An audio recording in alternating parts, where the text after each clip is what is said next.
Bună, prieteni! Nu ne mai vedem de ceva timp. Trecut ceva timp de când nu am mai filmat. Astăzi am zis să încep un vlog. Am început ziua destul de greu. Pentru că azi noapte Ofelia nu prea a mai avut somn. S-a trezit pe la 3:30 noaptea și nu avea somn. Și avea chef de joacă. Și a fost destul de greu. Când mi se întâmplă așa nopți în care nu-mi fac somnul, eu vreau să specific că sunt o persoană care sunt foarte rea de somn. Dacă eu nu fac somnul, familia mea mă cunoaște, măcar 8 ore pe noapte, nu te înțelegi cu mine. Pur și simplu a doua zi zici că sunt căpiată, nu mai am ideile clare, nu mai am... Sunt așa, confuză toată ziua. Asta se întâmplă pentru că Ofelia, câteodată la prânz, depinde, doarme pe la 2-3 când o ia somnul, doarme și mai mult de 2 ore. Ieri, de exemplu, a dormit 3 ore și ceva la prânz. Și când se întâmplă așa, ea noaptea nu mai are somn, se trezește. Așa că o să încerc să-i schimb programul cât de cât. E 2 ani încoace, deja s-a schimbat, este mai mare și nu mai doarme bine. Azi noapte am făcut și lapte, dar nu neapărat că era foame. Am mâncat și laptele, dar nu că era foame, s-a trezit, pur și simplu nu mai avea somn.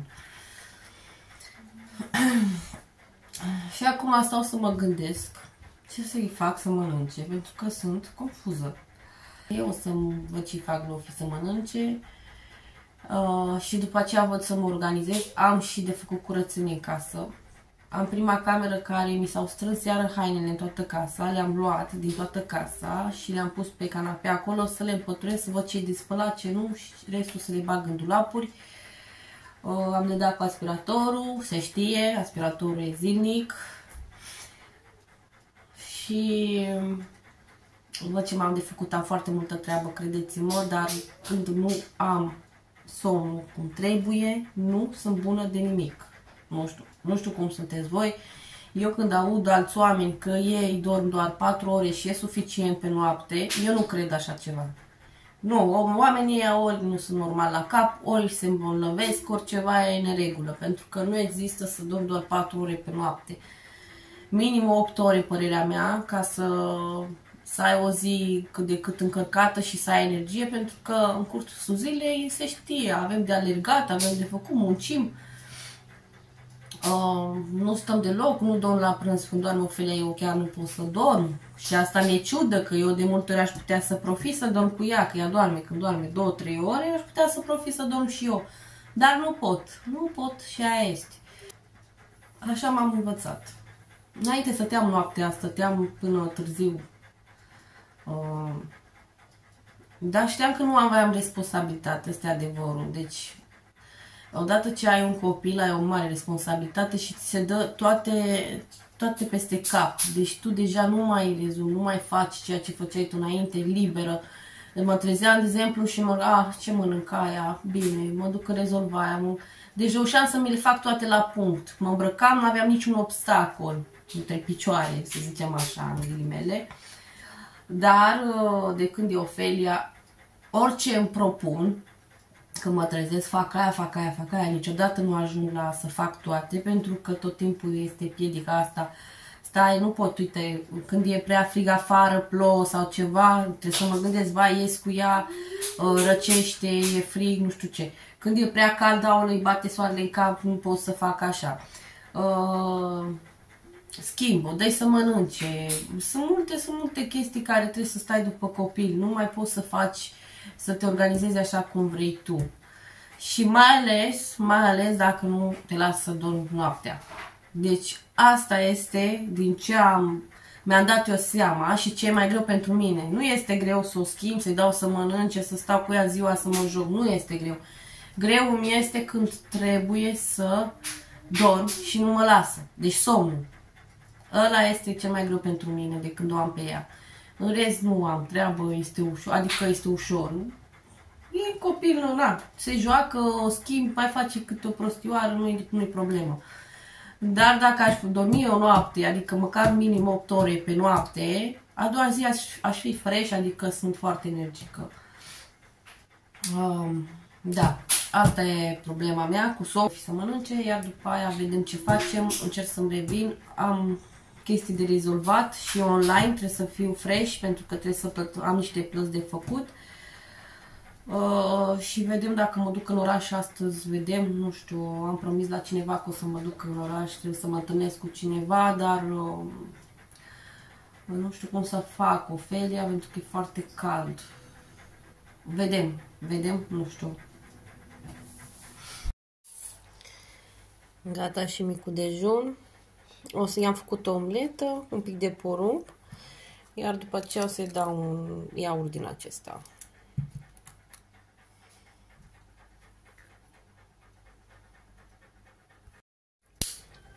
Și bineînțeles cănița cu apă.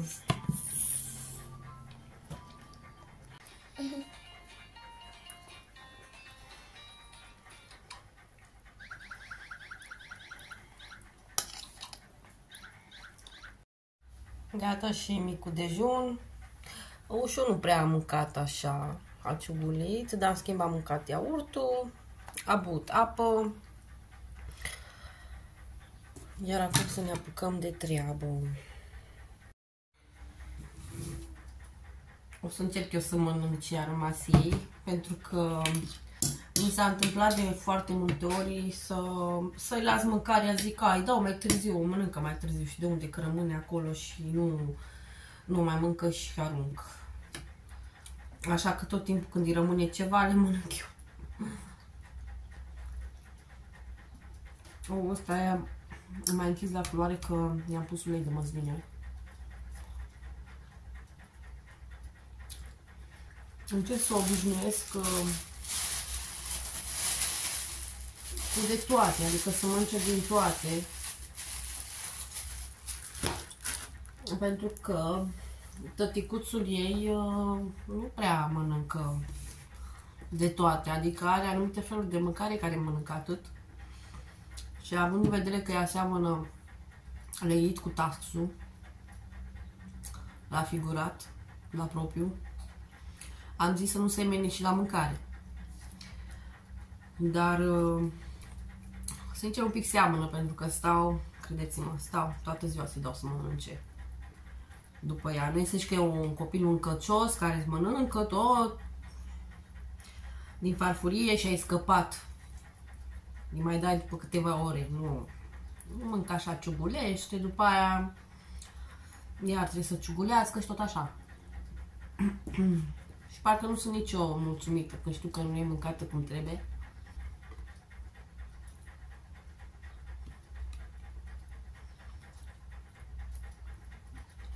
Am zis că să arde micul dejun, dar e păcat. Nu? E păcat să arunci mâncarea.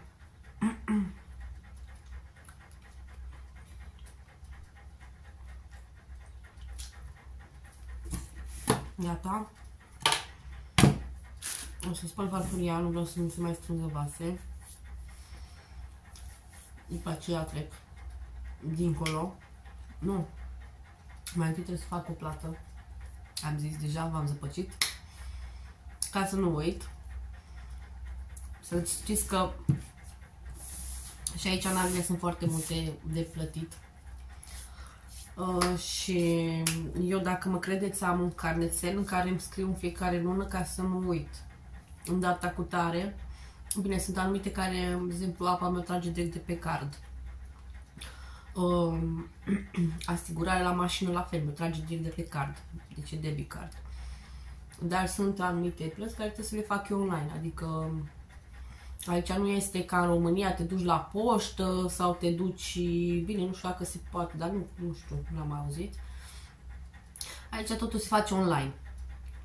Acum mai nou și când îți cumperi o casă și contractul, toate se semnează online, deci m-am învățat eu care înainte nu știam să fac de astea. Deci mă duc la poștă, plătesc și mi-am luat de grijă. Dar pe parte, sincer, vi se pare că e mai greu online, dar nu este. Este foarte simplu. Intri, bine, până te înveți. Și e foarte simplu. Îți bagi datele tot ce trebuie și faci plata. Și asta e. În fiecare lună am anumite zile în care trebuie să fac anumite plăți. Și ca să nu le uit de multe ori, mi le scriu pe un carnețel și se adună, credeți-mă. Se adună, sunt destule, mai ales dacă ai și mașină, mai ales dacă locuiești în chirie într-o casă unde plătești și bilurile, sunt foarte multe. De exemplu, asta trebuie să fac plata să plătesc cancel tax-ul, care este foarte scump, mi se pare foarte mult. Deci este factura cea mai mare dintre toate. Bine, lăsăm asigurarea la mașină și așa mai departe. Deci, nu, e mai mare și ca asigurarea. Depinde de cazul. Eu dacă am de mult timp carnetul și așa, eu am asigurarea mai mică. Dar dacă ești mai la început, ai asigurarea care te rupe, totuși. Și trebuie să plătesc cancel tax-ul, care este destul de mare. Și când trebuie ziua când trebuie să plătesc cancel tax-ul, mă ia toate ele. Adică, mi se pare foarte mult. Și cancel tax-ul ăsta este pentru gunoi, pentru întreținerea, ce știu, gunoaielor, ce se mai trebuie. Dar credeți-mă, tot timpul acolo la gunoi, tot timpul mizerie. Eu nu știu, dăm atâția bani. Și este un jeg acolo unde este gunoiul. Bine, și lumea e foarte murdară, nu știu, foarte nesimțită.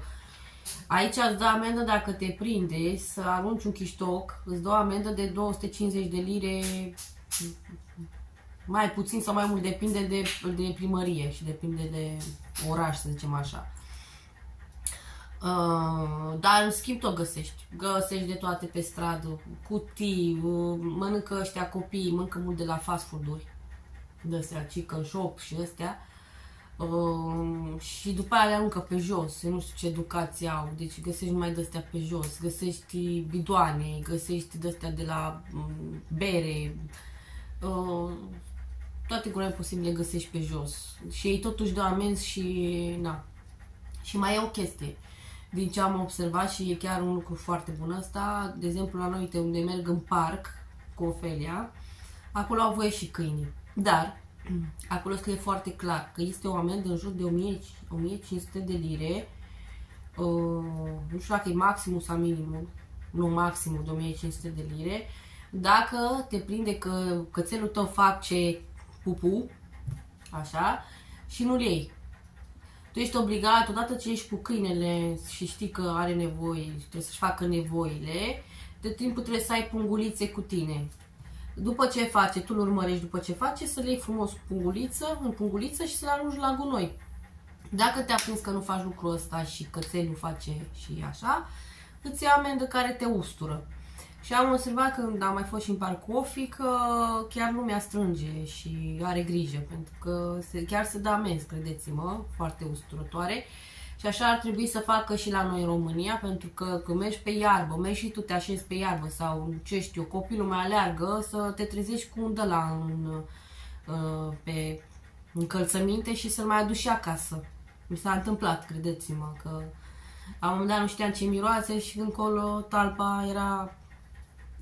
Da, asta mi s-a întâmplat în România și mi s-a întâmplat aici în Anglia, dar nu știu de unde l-a luat, când am fost acum o săptămână parcă, dar n-a fost prin iarbă, pentru că am fost cu trotineta, nu știu, am dat-o jos, nu știu unde a luat, l-a luat direct pe tălpi și nu știam eu ce miroase și alea, că m-am uitat.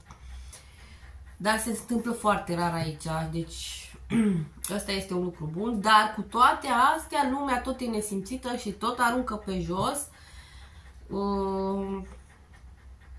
Și da, nu vreau să fiu rasist, dar de multe ori și negrii ăștia, na, nu că sunt rasistă sau așa, dar am observat că și ei mai aruncă. Și acum de fiecare depinde de educația care o primește de acasă. Of, foarte, foarte cald. Am revenit. Am fost la treabă, am fost să-mi rezolv ce am avut de rezolvat și este foarte cald afară, credeți-mă. Nu vine să cred, acum 2 zile era un frig de...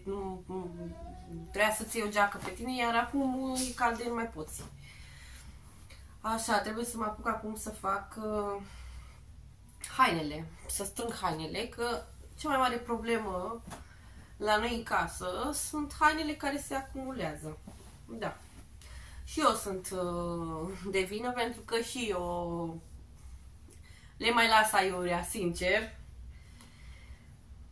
Și acum trebuie să le împachetez.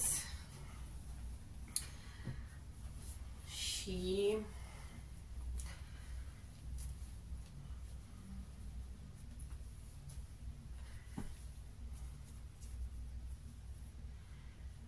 da, ăștia sunt de spălat, trebuie să bag și o mașină la spălat.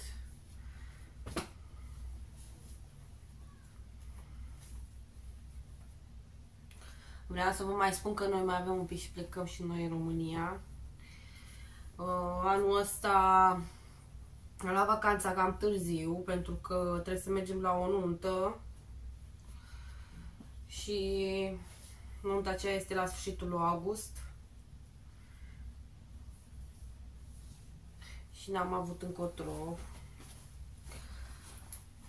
Dar, sincer, nouă de obicei ne place să mergem mai repede acasă. Nu-mi place când este iulie, august, nu-mi place, sincer, pentru că e și prea cald. Și place așa, în mai, iunie, place să merg acasă.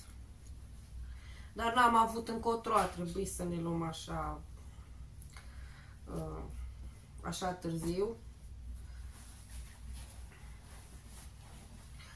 Pentru că fac nuntă cu mătrii, adică nașii lui Ofelia și da.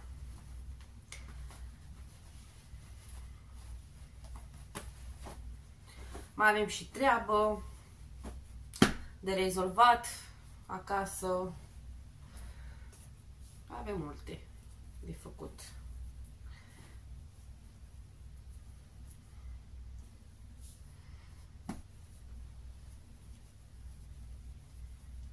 Nu poți să zici că te duci într-o...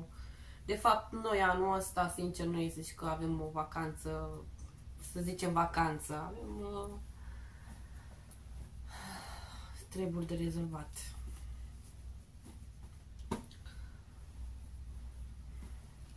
Deja aștept, poate prindem și noi un pic de căldură în România, să mergem și noi undeva, nu știu.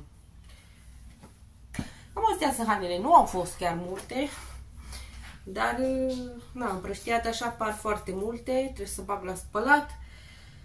Să mai sunt ce mai am de strâns pe aici. Să șterg praful, dau cu aspiratorul. Și aia este. Astăzi încerc să fac mai multe activități cu Ofelia. Acum am lăsat un pic dincolo, se joacă singură.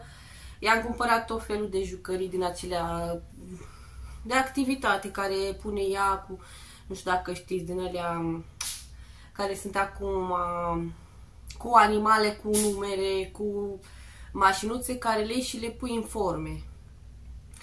Și i-am cumpărat foarte multe de alea. Și plac, dar trebuie să fiu cu ea să mă joc, că ea singură le împrăște. Bine, se joacă ea, ce se joacă, de la un moment dat le împrăște, le aruncă pe jos, se plictisește, așa, când fac eu activități cu ea, îi place și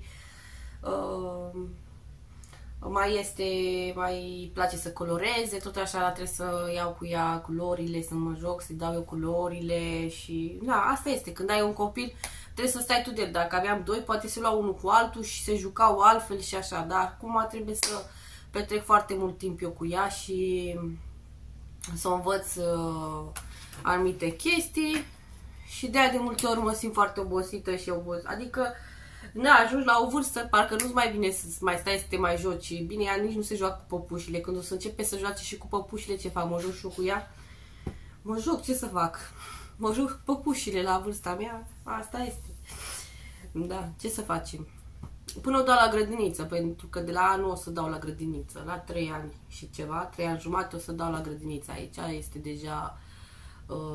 de la 3 ani încolo e gratis, pot să o dau, nu știu, 3 sau 4 ore dimineața și atunci o să se ia cu copii, o să se joace, o să fie mult mai ușor pentru mine și cu munca, o să fiu mai odihnită, știu că o duc acolo, obosește, se joacă copii, comunică, Pentru că mai e problema asta de Anglia, pentru că aici nu e ca în România să se întâlnească copii sau să vezi foarte mulți copii în parcuri sau nu. Aici sunt un pic mai retrași, de aia sunt anumite centre care fac activități de astea, care se întâlnesc mai mulți copii să se joace, pentru că așa în aer liber nu prea găsești copii.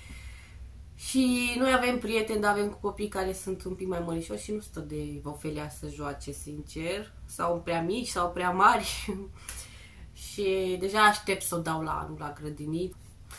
Și da, până la anul în septembrie, asta este. Oricum încă micuță, are decât 2 ani și 4 luni, 5 luni. E încă micuță, dar deja credeți-mă că simte nevoia să joace tot ziua, să aibă activități. Și dacă m-am propus să nu mă mai culc acum de zi, vă dați seama că trebuie să am diverse activități toată ziua ca să o țin trează. Vedem. Am aici coșul de rufe, dar să vedem ce am mai multe, negre sau albe, ca să bag o tură. Nu este încă plin, că am dat când e foarte plin și trebuie să bag 2 turi. Dar vedem acum câte s-au strâns. Am pătruit în prima cameră.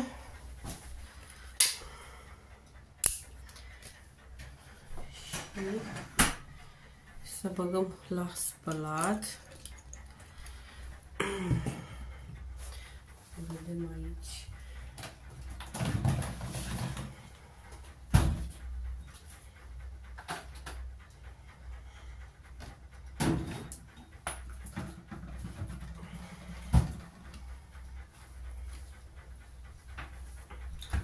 Ce mai avem? Cred că avem albe. O să pun mai puțin de roc, că dacă pun prea mult, după aia rămâne alb pe haine și nu că ajunge. Și pun un dop de ăsta de junior. Așa.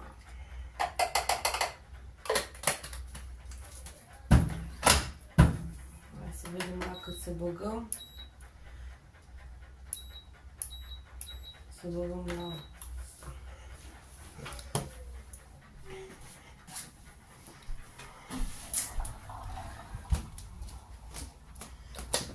Așa, am făcut și în prima cameră. Urmează camera noastră. Și mai am și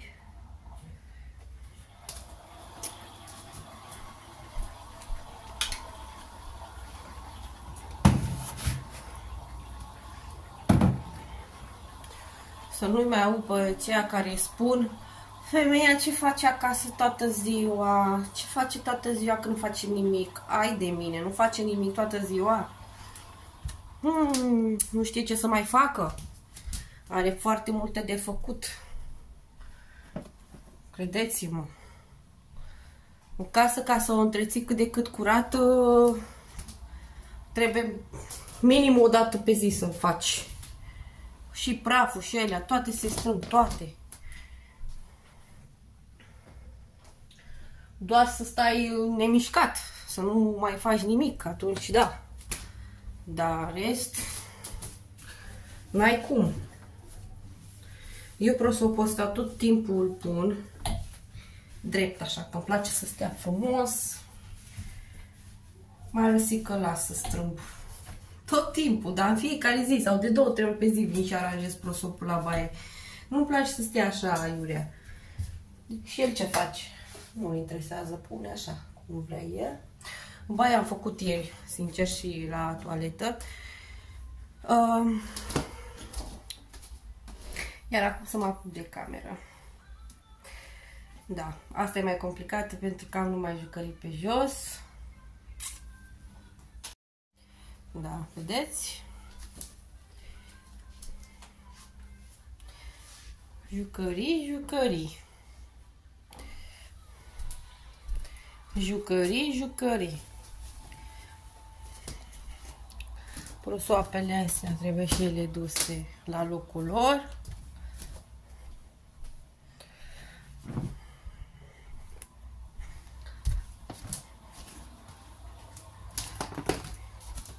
Olița lui Ofelia aici și-a băgat jucăriile în loc să facă treburile.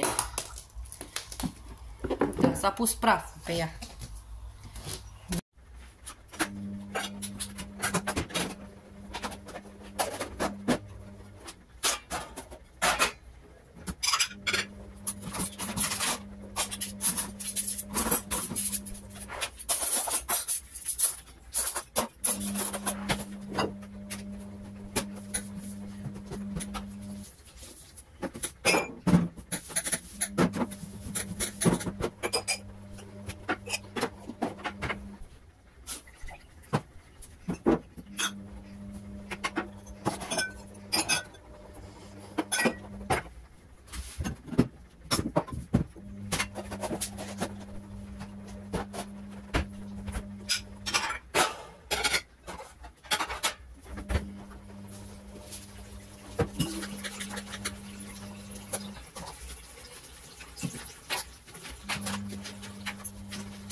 Dragilor, eu mi-am dat seama că am filmat foarte mult deja și aș vrea să închid acest vlog. O să fac altul, vedem. O să continui cu altul astăzi sau mâine, vedem. Eu vă mulțumesc foarte mult. Pentru mine contează foarte mult că mă susțineți, că sunteți alături de mine. Nu uitați să vă abonați, să-mi dați un like. Și o să vin cu mai multe vloguri, o să mergem și în România, o să filmez și acolo, o să filmez și un pic cam ce treabă avem noi pe acolo. Nu este secretă, este ceva frumos,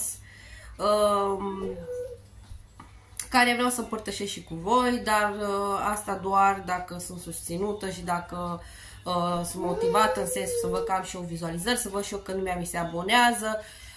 Dacă nu sunt prea mult susținută, nu prea îmi vine să stau să filmez. Sincer, Eu înțeleg că trebuie să filmez aproape zilnic, nu zilnic, dar aproape, dar vreau să fiu și un pic susținută și atunci o să am altă voință de a filma și de a arăta viața mea și de ce mai facem noi. Noi vă pupăm și ne vedem în următorul vlog. Vă pup! Pa!